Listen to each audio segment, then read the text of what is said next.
j'ai ay assesseurs en plein procès di leen muter dans des pour des maanaam mutations punitives loolu ban justice la am c'est-à-dire xam nga fii ñun ñu fi toog ñëpp yàlla xam nañ ne Sénégal justice bi dañ ko manipuler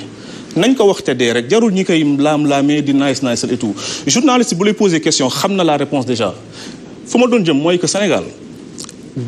idéologie ko tënk moo bon socialisme moo ñu yor pendant 40 ans gëmloo ñu ne maanaam làkk français kese mooy doxal dëkk bi mooy tax nga tekki mooy tax ñu respecté la ku ko làkkul tekki woo dara ñu jóge si appauvrir dëkk bi tënk ko si ñàkk ba nga xam ne dañoo obligé chaque fois su dëkk bi tàngee ñu jënd ay meew jënd ay ceeb jënd ay diwlin séddale ko askan bi woo RTS loolooy socialisme libéralisme moo waral ku nekk def lu la neex waxee nu mu la neexee jaayee nu mu la neexee moo tax xaru tabaski di jar par exemple bu war a jar 30 000 jar 100 000 wala 110 000 wala x te loolu du yoon dëkk dafa am lu ñuy wax maanaam PC exemple juste si xaru tabaski bi rek lan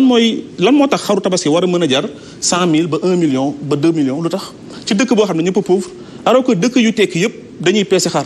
dañuy peese yàpp peese mi ngi ci alxuraan mi ngi ci bible lu tax mënuñ ko appliquer ñun Sénégal te ñu wata ñun dëkku diine lañ donc loolu yëpp moo njëkk maanaam faagaagal suñu justice su dëkk nga jóge ci am président boo xam ne dafa am tous les pouvoirs day tënk législatif assemblée nationale day tënk maanaam juge yi day tënk conseil constitutionnel day tënk ñëpp soxla lenn maanaam les courtisans maanaam mooy ministre bu koy maral directeur bu koy maral ñuy toog ci télé bi di mar pour après am lu ñu def seen poche loolu nag le mouvement national sénégalais di xeex dañoo bëgg éliminer le système bi nekk Sénégal moo bon président bu fi ñëw fekk fi système bi bëgg ko gouverner day gën a bon Macky Sall c'est pas sa personne ñun amuñu combat contre Macky Sall ni contre Wade ni contre kenn on a un combat contre le système bi nekk Sénégal moo bon système bi moo waral léegi da ngay xool débat bi ay paa ñooy toog ak ay jeunes ñooy toog di werante te génération yi du benn loolu lépp système bi la te dañ ko war a dégager loolu kese la soo am beneen question ma jël. le débat public warul poser problème mag ak xale toog aussi. Non, j'ai pas dit ça. Non, j'ai pas dit ça. Je dis que il y a certains courtisans qui courent les plateaux di bokk ak ñu jotaay di défendre système bi pour seen propre intérêt. C'est ce que je dis et je l'assume. Mais accusé wu ma kenn dafa nekk un constat su la neexee nga xool tous les vendredis dans tous les plateaux tu le vois. constat kese la te loolu yëpp maanaam ci système bi la bokk moo tax ma yokk ko ci. alors pour continuer ci procès bi au moment où am na ñaar muy le parquet ak l'intéressé lui-même. qui s'est réjoui d'abord du verdict et puis mu dem interjeté waat appel ci li nga xam ne moom la annoncé ci conférence de presse am sans que peut-être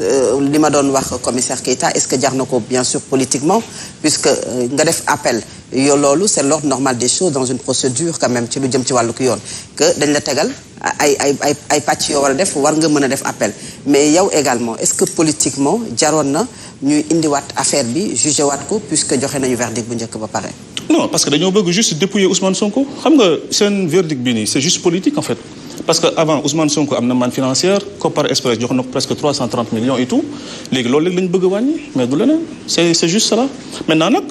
ku bañ ne politique la loolu peut-être yow la rek mais disons qu'on est devant un procès politique c'est-à-dire homme politique moo demee noo xam ne chaque fois qu'il a un procès devant lui c'est politique voilà côté judiciaire bi am na ci wàll mais la plupart du temps politique la te ku xam ne Ousmane Sonko lu ñu koy technique yëpp maanaam pour éliminer ko la loolu kese la du leneen bu fekkoon nekkul candidat instant bi lii yëpp du am ci Sénégal mais parce que dafa bëgg nekk candidat et il a le droit d'être candidat te dafa war a nekk candidat donc voilà tey quand même un leader politique def ay accusations teg ko ci ndoddu keneen koo xamante ne également il est politique. il n'a pas fait d'accusation dafa répété lu ministre yi wax Mame Mbaye Niang moo toog ci plateau mi ne que moom moo demandé rapport da ngeen di génne aussi fi archives yi parce que mënuñu toog di werante te dëgg bi nekk fi vidéo yi nekk fi Mame Mbaye Niang moo toog ne que moom moo demandé rapport Amadou Ba moo toog ne Mame Mbaye Niang da ko woo ne ko dama bëgg maanaam ñu audité ma. pas de révélation des accusations. non mais c'est ça c'est dans la même tournure loolu kese la dama lay wax benn affaire dama la jox deux commis d'état ñoo xam ne ñoom ñoo toog ñu ne rapport am na Mame Mbaye Niang comment le fait que étant ministre toog ne man maa wax ne rapport am na Mame Mbaye Niang moo ko wax ou pas on est d'accord Mame Mbaye Niang moo ne rapport am na Amadou Ba moo toog nee na Mame Mbaye Niang moo ko woo ne ko dama bëgg ñu audité ma que rapport am na mais léegi lan ak lan la ñu bëgg teg Ousmane Sonko mais du dara donc ça veut dire que procès bi c'est politique juge yi suñu xooloon vidéo Mame Mbaye Niang xool vidéo Amadou Ba nañ xam ne lii jarul egg procès dañu waxante dëgg rek te yàlla tax. yow mënoo woon contribuer pour apaiser situation bi leeral mbiri indi vidéo yi. politique posture politique là je suis un homme politique je dirige un mouvement nationaliste donc ça veut dire que dama nekk dans la logique d'opposition nekkuma fii di défendre la personne d'Ousmane Sonko damay défendre la logique politique xam nga logique politique bi mooy qu'on a une justice manipulée on a un candidat qu'on veut abattre et je suis contre ça et je me positionne pour ça. Est-ce que le commissaire partage cette position? Je vais m'installer dans le débat j'aurais aimé que mu am niveau moo tax ma duggee fi ma duggee tout à l'heure su ñuy wax ci Sénégal pour que ñu jëriñ askan wi il faut ñu yëkkati sunu ay analyse parce que quelquefois nit dafay wax doo ko sax mën tontu pourquoi parce que ay clichés yu simple simpliste et su ñu demee ba ci biir tu te rends compte de ce que le motif c'est cela Sénégal la ñuy wax procès bii la ñuy wax man dama leen wax clair ni principe yi nan ko seet principe justice principe institution su nit mënee wax ni fii réew mi système bi baaxul ainsi de suite mais vous n'aurez pas invité des gens parce que ça c'est un débat qu'on trouve partout système bi lii lépp baaxul lële moi je crois que il faut qu'on en vienne à dire les choses telles qu'elles sont réellement moi je ne suis pas de cet avis-là ku mën a déglu laa sëñ bi da nga may may ba ma àggale ku mën a déglu laa soo ma dégloo ba ma àggale di nga comprendre vous avez dit des choses qui sont excessives pour le respect que je vous dois je vous réponds pas par rapport à ça je n'ai fait que intervenir quand vous avez parlé quand vous m'avez dit d'attendre j'ai attendu j'ai dit une chose qui est claire véritablement il faut élever le niveau du débat parce que si on veut parler de ce Sénégal-là et de choses comme cela on parle des valeurs des choses kenn mënu fi taxaw fii invoque fii des problèmes de système et autres parce qu'on te demande d'apprécier d'un procès le procès et tu en amènes à dire que ce procès existe que parce que quelqu'un on ne veut pas qu'il soit candidat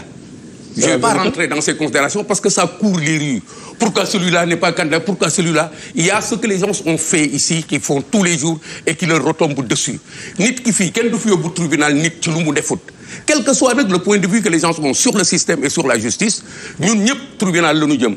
te kenn du fi yóbbu mësu fee yóbbu nit tribunal ci li nga xam ni amuñu ci au plan du droit fu nga xam ni dañ koy téye mu nekk loolu Sénégal gi nag ou bien dañ koy téye fii ñu koy dunde ñun tey jii dund ko wax ak ñun ci Sénégal bu baax bu ñu bugg ou bien dañuy def ay projection ci Sénégal bi nga xam ne jotaguñ ci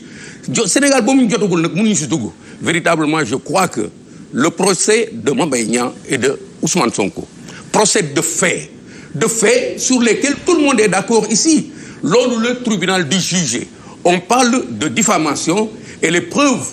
que l'autre partie doit apporter c'est un rapport qu'on lui demande de présenter il ne l'a pas présenté sans état d'âme amuñu ci kii moo tooñ kële moo tooñ sans état d'âme nous disons indiwu ko et nous laissons aux juges le soin de faire est-ce que les juges maintenant baax nañu baaxuñu j'ai l'habitude de dire aux gens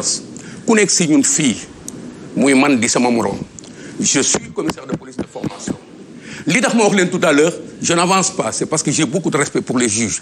comme j'ai du respect pour moi comme j'ai du respect pour lui pour quelqu'un d'autre danoo juddoondee ci benn ay koñ màggandoo ci ay koñ jàngandoo daara on se connaît tous ici dans ce pays ñii jaar fii ñii jaar fii ñii jaar fii ñi am chance nekk ci élite bi ñëpp ñoo bokk koñ yu ñu génn mais en fonction de nos besoins li nga xam ne mooy suñu soxla ci espace bi fu ñu bugg féete ak li ñu bugg rafetal parce que moo ñu arrangé on jette des anathèmes sur les gens on qualifie les magistrats de ils sont pas bons on qualifie les politiciens de mauvais on qualifie tout de mauvais mais ce qui se passe ici amuñu beneen Sénégal je vous assure ce procès-là en dehors du comportement singulier de certaines personnes qui n'auront pas fait leur travail te ñu gis ko mais la justice s'est comportée normalement la preuve loolu tax mu am appel parce que juge bi joxe na verdict nit ñi am nañ ci point de vue te loolu la leen yoon jox procureur am na ci point de vue c'est son rôle mais qui porte plainte am na ci point de vue c'est son rôle ki ñu condamné am na ci point de vue donc la justice continue de marcher si on veut l'arrêter maintenant sur nos points de vue subjectifs là et consorts et partisans on s'en sort pas et vous n'aurez pas un plateau comme vous l'aurez voulu parce que plateau bi xëccante la ay xu dóorante waaw sànq bi ngay door da nga wax ne beaucoup de personnes et vous avez insisté sur le mot beaucoup dañ doon xaar à une punition peut-être plus à une peine plus sévère